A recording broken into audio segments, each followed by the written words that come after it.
Good evening once again. It's a pleasure to be with all of you, especially sharing these book conversations with Yogananda. And I particularly have a very fond memories of these books. This book for me is a very special book because it's the first book I read after reading Autobiography of a Yogi. And I was not really able to grasp Yogananda's greatness by reading Autobiography of a Yogi. I unfortunately was not able to. But this book, after reading this book, I was so in awe. So many stories about Yogananda, of his greatness, of his joy, of his humor. His humor, of course, we can see in Autobiography of a Yogi. But it really, really touched me very deeply. And this book made Yogananda, for me, so real, so dear, so close. And I always find so much inspiration in this book, so much fun in this book. And I recommend that if you don't have it, please do try to get it, because this webinar is only once every 2 weeks and we go slowly. It's a really wonderful book. And today we are going to start with the story number 8. That's where we left last time. And this is Yogananda speaking. If you go to a doctor and get a prescription from him, but after you return home you tear it up and toss it away, how will you expect to get well? The guru is your spiritual doctor. It isn't sufficient merely to have a guru. You must do what he tells you. If you follow his prescription even a little bit, your life will be transformed. Everyone who practices what he learns here will pass through the portals of death into the radiant kingdom of light. Don't expect to get there, however, if you merely depend passively on the guru, like a superstitious patient whom one may imagine framing his prescription and hanging it on a wall, as if expecting the writing itself to make him well. And don't think to get there by merely hanging on grimly to the end. Go on with steadfast faith, devotion, and joy. Long before you reach your divine goal, you will have realized how very sweet life can be when it's lived rightly. You will be glowing with inner radiance, vitality, and happiness. And number 9 is very, very short. It says, the master used to tell us, if you practice even 100th part of what I teach you, you will reach God. So I wanted to start with that second story because it's one, you could say, of my favorite quotes of Yogananda. If you do 100th of what I tell you, you will reach God. That means if we do 1% of what he's telling us, it is enough for us to reach God. Now, that's an amazing statement, but it has to be a little careful how we interpret these things sometimes. If you think of it, Yogananda only gave us 4 main techniques, and 1% out of 4 is not even 1. So it doesn't mean that, I will choose just one particular thing of Yogananda or 1% of whatever he said, and I will just go with that. That will not be enough. It is very helpful to see this in the context of energy. That if you think this way, if you do only 100%, if you are able to put even 1%, if you are able to even put 1% of the energy that I myself are putting out, of all that I'm doing, of all that I'm telling you to do, even if you put enough energy to do 1%, even that is enough to reach the divine. Even that is enough to reach God. And that then tells you how much power these great masters must have. In fact, it is said that it is harder for them to stay on this earth, because they don't have any karma left, than it is for us to find liberation, that they have to put so much effort to just stay down here, whereas we are even struggling to become spiritual. So imagine how much power they must have. But most importantly, they have the power to free us. In the first story, Yogananda was talking about the importance of following what the guru says. And he puts it very funny.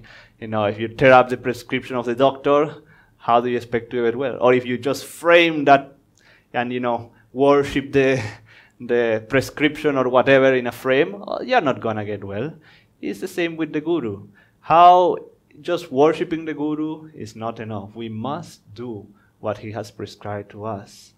If you have a living guru and he tells you what to do, of course, go with that.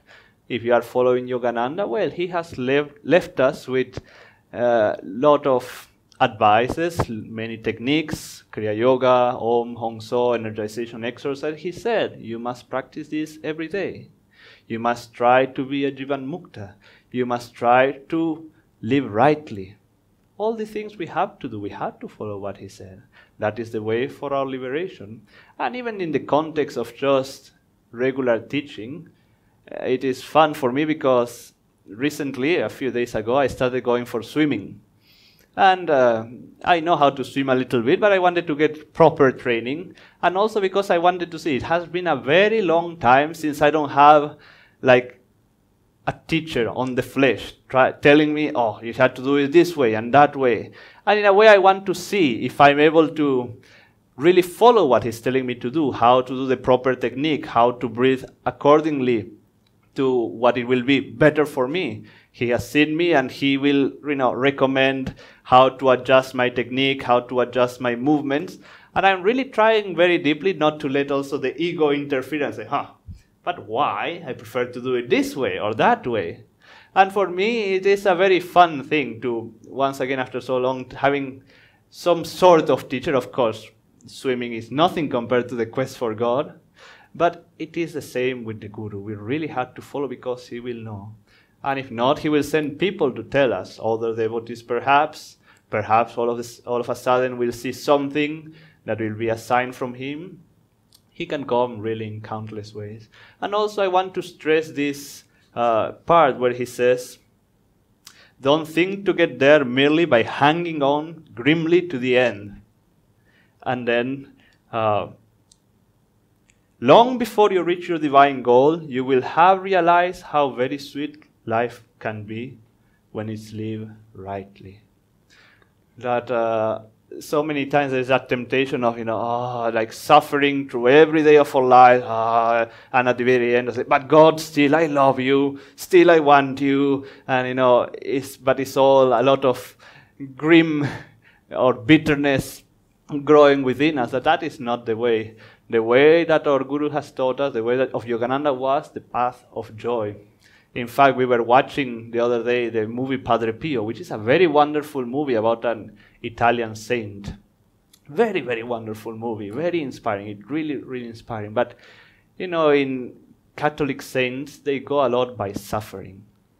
And you will see how the devil will come to him in different forms, attack him as a dog, or, harm him in countless ways and do all kinds of things. And some new people were watching that movie, and I was a little worried for them that they say, oh my God, living for God is like this? Am I going to also get attacked by dogs and Satan is going to come in a form?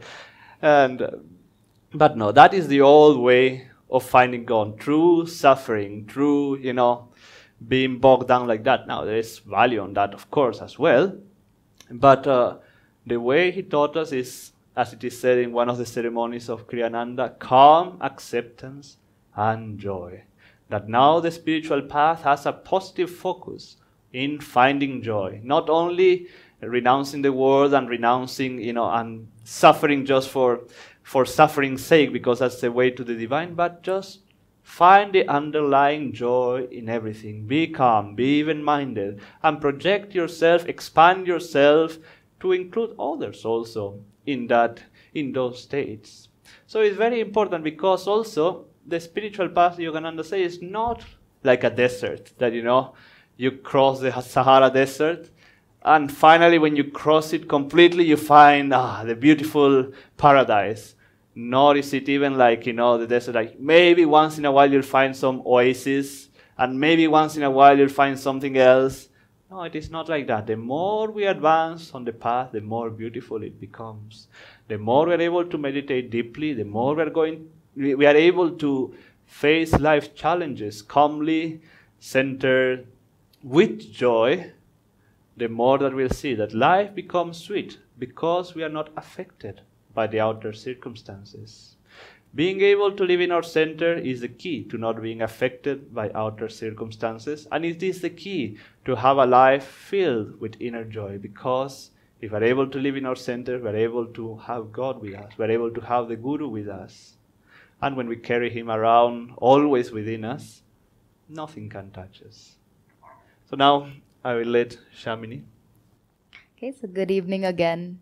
And I'll continue on to number 10 and a part of conversation number 10, where I want to pick up from this part where Yogananda is saying, as long as man enjoys the play for its own sake, he will go on birth after birth, experiencing life's pleasures and pains. The Bhagavad Gita describes it as a wheel, constantly turning.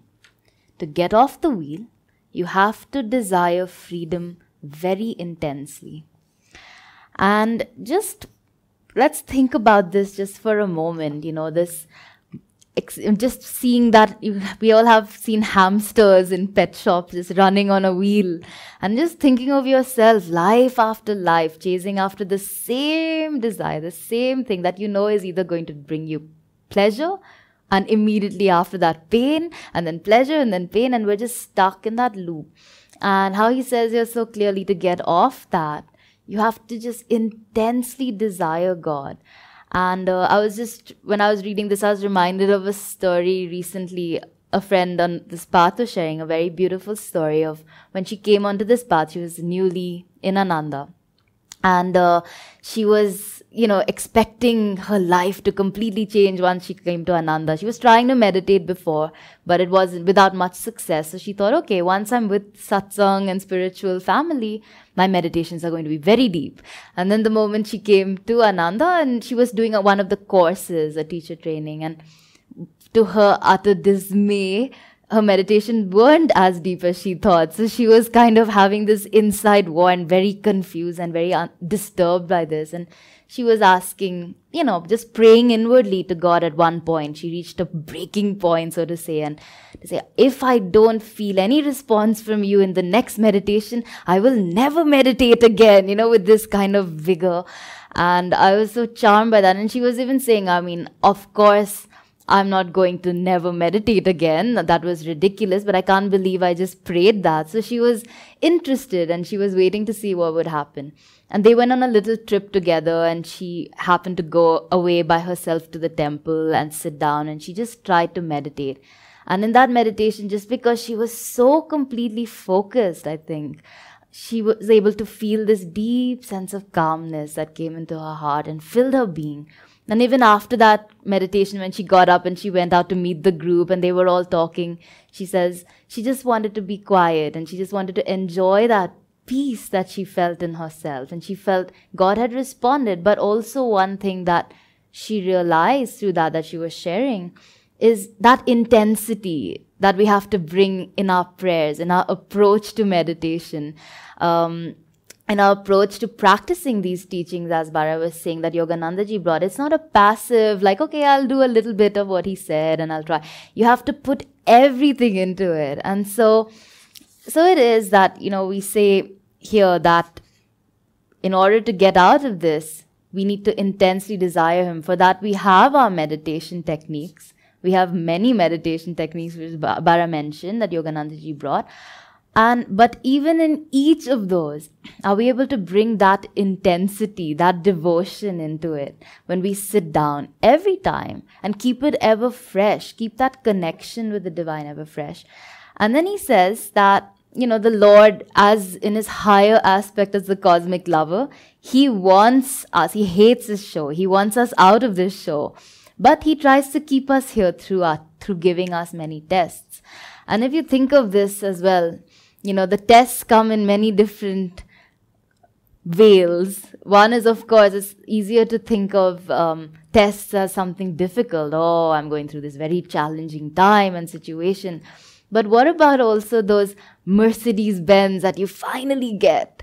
What about that one clothing, that apartment, whatever it is on those levels? And in a sense, those are tests too, aren't they? And just being always careful of it. It's just we can enjoy everything that we get as gifts from him. But as much as we offer it back to God and say, let's enjoy this together, thank you. Or even if a pain comes, thank you. Thank you for this pain. Thank you for helping me come closer to you faster. And in as much as we're able to always offer every pain, every pleasure back to Him, then we start to kind of rejuvenate that intensity in us of choosing Him alone through every up and down. And he says again, this is another very interesting point, where he says that the same consciousness, the same conscious life is in you and in that tree over there. And the tree, however, it was put there, whereas some free will on your part made you who and what you are.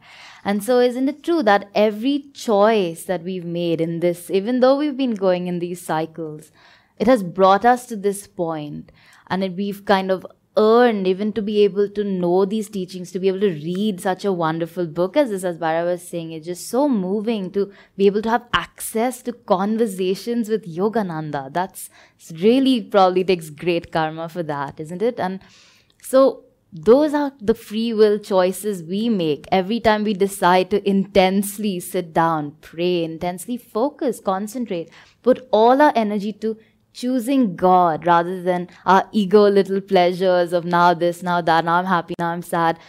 And we get stuck there. But every time we make this choice, and he says here, try to rise above the pairs of opposites. So we have pleasure, pain, heat and cold, sickness and health. Just free yourself of that consciousness of individuality. Just stop identifying so much with, oh, and this happened to me, and how terrible. And you see this as a little more dramatized when you're working with children. And it's really fun to see sometimes how things become so dramatic, and this happened and that. But we do that too, don't we? Sometimes with our little tiny thing happens, and you start to make it so much about yourself. Whereas if you can just take a step back from that, which comes really through our meditation practice as well, as we know, and we are able to see this is just an event, this is a play, a leela that's going on. And as much as I stay away from it a little bit at a distance, I do my very best, of course, but I'm able to enjoy the play then, because I know that God's hand is behind this. I know He's there with me, He's helping me to grow, He's helping me come home sooner. And so the last thing that I wanted to share was, he also says that you must long for freedom as the drowning man longs for air. And, when you think of this, I was again saying, when we were watching the movie Padre Pio, which Bara was talking about, watching movies about the lives of saints is such a great way to remember these principles, just see from their example how they did it. And that ability to make this conversation with God in ourselves. Yes, we want to make that intensity a part of our life, a part of our prayer of just, I want you alone. But in that movie, when he was a little boy, there's this beautiful scene where he's just sitting under a tree and he's just talking to God and he's saying, what do you want from me? Why are you not speaking to me? Where are you? Why can't I hear you? And that, making that a part of our daily life, because they say God is always there. He's always talking to us. We are the ones who are not receptive enough yet to be able to hear it. And so always trying in our practices, even while trying to practice these teachings, speaking to Yogananda ji in this case, speaking to any aspect of the divine, and asking, where are you? Guide me. I want you to be actively a part of my life, like that friend did. And then you get the response because you're able to muster up enough intensity in yourself and put everything into whatever the practices that you're doing. Did you want to add anything? So, well, we're almost out of time, but yeah, I'll just end on one quick thing because we were talking about Padre Pio, and I just thought about that movie, and Bara happened to mention it too. So I just wanted to give a little sneak peek into number 11, and the next time we'll probably go more into this. And so in number 11, he's talking about a new disciple who asked the master, can you tell just by looking at a person how spiritually advanced he is? And the master replied, "At once," with a gentle laugh. And he said, "I don't talk about it, however. I see inside people because that's my job." And then he talks about, one who truly knows doesn't talk about it. Wisdom keeps its own counsel. But this charming, where in certain scenes, even in the movie Padre Pio, I was actually saying this to Bara at the end, it was so evident that he knew so many things about so many situations, so many people. He was able to guide them. It was like he could see a window into their soul. And I was saying that why couldn't he just have revealed many of those things in the beginning? Because he went through so much persecution, so many trials. And similarly, in the life of Swami Kriyananda, there's this beautiful book by Asha ji, Naya Swami Asha, called Swami Kriyananda as We Have Known Him. And if you read some of the stories in there, you knew he knew. You knew he knew so much more than what he was putting out there. But that's such a beauty of the saints, that they don't just, it's not an outward display. That's the beauty of having a true guru. And what a blessing that we all have to be on this path and to have these teachings accessible. So thank you so much for joining us, and we hope to see you again. Yes, good evening.